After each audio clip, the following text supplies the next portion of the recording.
Allez-y. Bonjour tout le monde, en remplacement de M. Gillis, Patrick, aujourd'hui qui va faire le point de presse. Je suis en compagnie de Joëlle, qui est étudiante en fin de cycle au niveau des soins préhospitaliers d'urgence.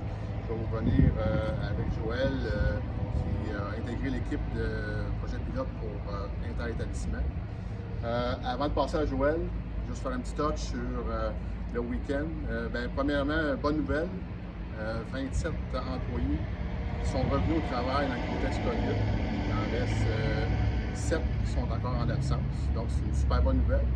Merci. On continue de respecter les règles de distanciation.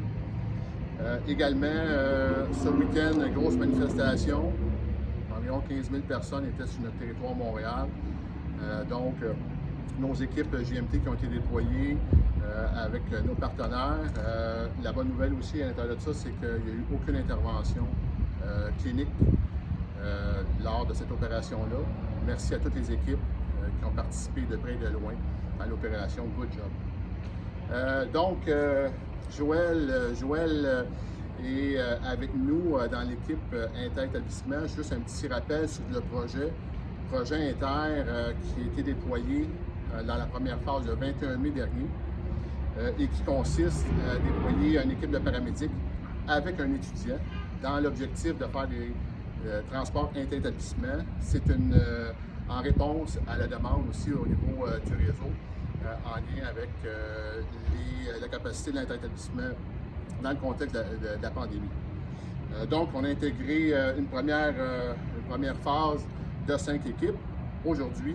C'est la deuxième phase qui est déployée, 3 autres équipes supplémentaires. Joëlle, bienvenue. Merci. Merci d'être avec nous parmi l'équipe d'Inter. J'ai envie de te demander comment ça se passe comme étudiante en fin d'année et très prochainement comme paramédic aussi. Comment tu trouves ça de ton implication dans ce projet-là? Mais moi, j'aime vraiment ça. Premièrement, je trouve vraiment que c'était une belle opportunité pour moi. Moi qui veux travailler en urgence santé, ça pouvait me permettre de connaître le secteur.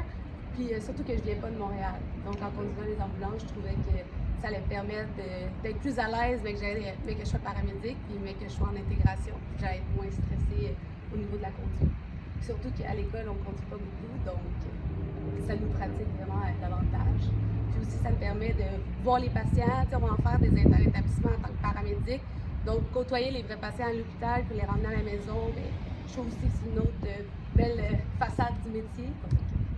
Ça me permet plein d'avantages, je dirais. Oui, puis en même temps, mais comme tu le disais, là, ça permet de vous intégrer à l'intérieur du territoire Montréal-Laval, qui est quand même un territoire même assez complexe parfois. Ouais. Donc, super. Merci d'être présente avec nous. Rappelons que depuis le début du projet, le projet Inter, c'est plus de 15% des appels, entre 13 et 15% des appels que les équipes font en termes d'établissement. Puis, ça a aussi réduit en partie une charge supplémentaire au niveau du 911. Donc, ça libère les équipes du 911 de l'inter-établissement et ça les remet tous disponibles aussi au niveau des hautes priorités. Donc, merci beaucoup, Joëlle, de ta participation. Bonne journée tout le monde. Soyez prudents. Bonne semaine.